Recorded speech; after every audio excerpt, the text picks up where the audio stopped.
केंद्रीय मंत्री बीएल वर्मा ने राष्ट्रीय वयोश्री योजना के तहत आयोजित जीवन सहायक उपकरण वितरण समारोह में हिस्सा लिया। इस दौरान 498 दिव्यांग जनों को सहायक उपकरण वितरित किए। जनपद में कुल 1868 दिव्यांगों को उपकरण वितरण की योजना है। कार्यक्रम के दौरान मंत्री वर्मा ने राहुल गांधी के बयानों की प्रतिक्रिया दी। उन्होंने कहा कि राहुल गांधी विदेशी धरती पर भारत की आलोचना कर 140 करोड़ देशवासियों का अपमान करते हैं। उन्होंने कहा कि राहुल गांधी ऐसी बातें करते हैं जो दुश्मन देशों के अच्छी लगती है। राहुल गांधी द्वारा संगठन सृजन कार्यक्रम में सुनाई गई लंगड़े घोड़े की कहानी पर टिप्पणी करते हुए वर्मा ने कहा कि यह कहानी कांग्रेस और राहुल गांधी की इज्जत को दर्शाती है। जाति जनगणना के मुद्दे पर अखिलेश यादव के बयान पर जवाब देते हुए कहा कि यूपीए सरकार 60 वर्षों में जाति जनगणना नहीं करा पाई। प्रधानमंत्री नरेंद्र मोदी ने पिछड़े समाज की मांग को पूरा किया। उन्होंने कहा कि देश की जनता और सभी दल जाति जनगणना का स्वागत कर रहे हैं। इस दौरान राज्यसभा सांसद डॉक्टर संगीता बलवंत, नगर पालिका अध्यक्ष सरिता अग्रवाल, जिलाधिकारी अविनाश कुमार समेत तमाम विभागीय अधिकारी और कर्मचारी मौजूद। राष्ट्रीय वयोश्री योजना में जो हमारे वरिष्ठ नागरिक होते हैं उनके जीवन में बहुत सारी उम्र के नाते, कमजोरी के नाते, बीमारियों के नाते परेशानियां होती हैं। उनमें कैसे सहजता सरलता अपना जीवन आसान बने, उनके लिए सहायक उपकरण देने के लिए हमने कार्यक्रम रखा था वितरण करने के लिए। और आज गाजीपुर में 1868 हमारे ऐसे लाभार्थी को चिन्हित किया गया था। उनमें से सबको हम सहायक उपकरण देने का काम कर रहे हैं। और आज हम कह सकते हैं माननीय प्रधानमंत्री मोदी जी हमेशा माननीय वरिष्ठ नागरिकों को इतना सम्मान देते हैं।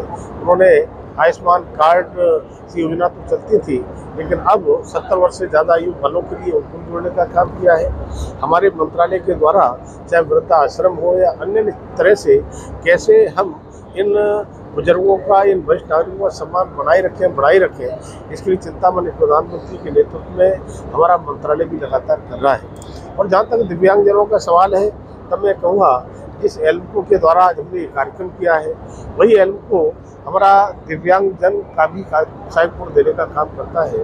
और आज 18,000 से भी ज़्यादा कैंप लगाकर 32 लाख लोगों के लिए हमने सहायक उपकरण देने का काम किया है। जैसे आपने अभी देखा होगा, हमने कानों को सुनने की मशीन से लेकर के, चाहे दिव्यांगों के लिए ट्राईसाइकिल की बात हो, मोटर ट्राईसाइकिल की बात हो, कान की सुनने की मशीन हो या अन्य सहायक उपकरण हो, इस तरह का देने का लगातार काम करते हैं। तब माननीय प्रधानमंत्री ने इस विकलांग शब्द को हटा करके दिव्यांग शब्द किया है। और हम कह सकते हैं कि दिव्यांग शब्द दिव्य शक्तियों से माननीय प्रधानमंत्री ने जोड़ा है। आज उनका जो आरक्षण होता था नौकरियों में, शिक्षा में, उसे भी बढ़ाने का काम किया है।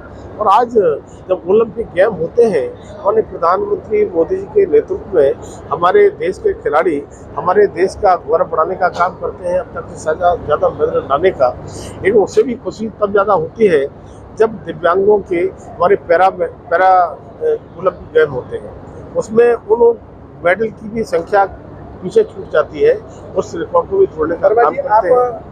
खाद्य उपभोक्ता मामले के मंत्री हैं, निःशुल्क राशन इतने लंबे आबादी में दी जा रही है, ये कैसी प्रयोग है, कैसा लग रहा है, कैसे भारत विकसित भारत बनेगा? देखिए माननीय प्रधानमंत्री मोदी जी मेरे देश का कोई व्यक्ति भूखा न सोवे, इसलिए 5 किलो फ्री राशन देने का काम 80 करोड़ से ज़्यादा लोगों को होता है और निर्बाध रूप से होता है। ये मेरा सौभाग्य है, वो मंत्रालय में मैं काम करता हूँ। और हम कह सकते हैं कि उससे पहले आपने सपा का शासन देखा होगा, उस समय राशन का कोटा किस तरह से राशन बांटता था, लेकिन आज राशन बांटने वाला व्यक्ति